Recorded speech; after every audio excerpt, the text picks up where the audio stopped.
Merci Gad Elmaleh de nous accueillir ici au VIGS, nouveau comédie club marseillais, bar brasserie, scène musicale. Alors pourquoi avoir choisi Marseille pour ouvrir ce lieu? Le VIGS, c'est une histoire d'amitié. On a grandi ensemble, 3 amis d'enfance, on vivait à Casablanca au Maroc. Et il y en a un qui est parti à Marseille il y a 40 ans. Il a évolué dans le milieu des établissements de restauration, de bars et tout ça. Et arrive un moment, là, il y a 1 an ou 2 ans, où moi je me dis, ben voilà, je fais ma carrière, je continue, mais j'ai vraiment envie de monter un lieu. Et je lui en parle, et il me dit, bah, faisons-le ensemble. Et le troisième associé, William, lui, c'est un gestionnaire, c'est un homme d'affaires. Et moi, je suis l'artistique, je suis la direction artistique de ce lieu. Donc, à 3, on avait vraiment les compétences parfaites. Et Marseille, la grande surprise pour moi, ça a été de découvrir que c'est une scène comique importante, avec beaucoup d'humoristes. Pourquoi ce nom, le VIGS?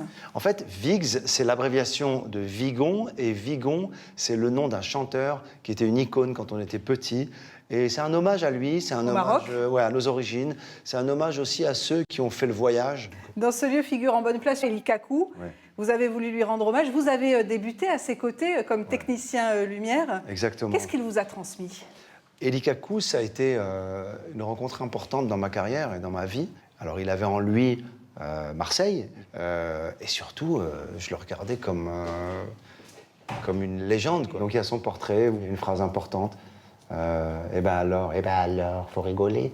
Et le eh ben alors, faut rigoler, j'ai souhaité le mettre à l'entrée du club. C'est comme un rappel à la légèreté. C'est un rappel aussi à une forme d'être ensemble, de rigoler ensemble. Au VIGS, vous souhaitez mettre en avant des talents régionaux, qu'ils soient débutants ou confirmés, comme Redouane Bougueraba. Est-ce que vous avez des noms à nous donner de gens qui ont retenu votre attention et qui pourront être sur cette scène? Moi, ce que je veux, c'est que les gens qui rêvent de devenir humoristes, qui sont humoristes en herbe, qui sont bons, il faut qu'ils soient bons, ils puissent venir ici jouer sur cette toute petite scène. Et à Marseille, il y en a énormément. On a fait quelques shows avec Bédou, qui a animé la plupart de nos shows, qui est brillant, avec Gabriel Giraud, avec Améziane, avec Sébastien May, avec... Pardon si je n'ai pas cité tout le monde, mais il y en a tellement.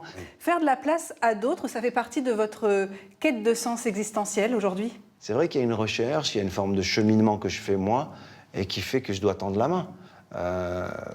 Voilà, vous sentez légitime à l'âge que vous avez aujourd'hui? Ouais, je peux le dire. Je le dis pas par prétention, je le dis, je suis légitime, mais j'ai envie de le faire sobrement. Justement, après 30 ans de carrière, vous dites que c'est toujours aussi impressionnant de se produire comme ça dans une toute petite salle plutôt que dans un zénith? C'est plus impressionnant de se produire au VIGS qu'au Dôme. Au VIGS, le grand cadeau pour moi, c'est que la plupart des artistes, enfin tous les artistes, sortent de scène en disant « j'ai pris des gifles de rire, je les ai sentis, regardez la proximité ». Ouais. Ah non, mais on se touche carrément avec le public. Et moi, j'ai voulu ça, j'en parlais même avec mes partenaires, avec William et Stéphane, à un moment, je disais « mais rapprochez ». On ne va pas rapprocher, ils vont se toucher. Je dis « je veux qu'ils se touchent ».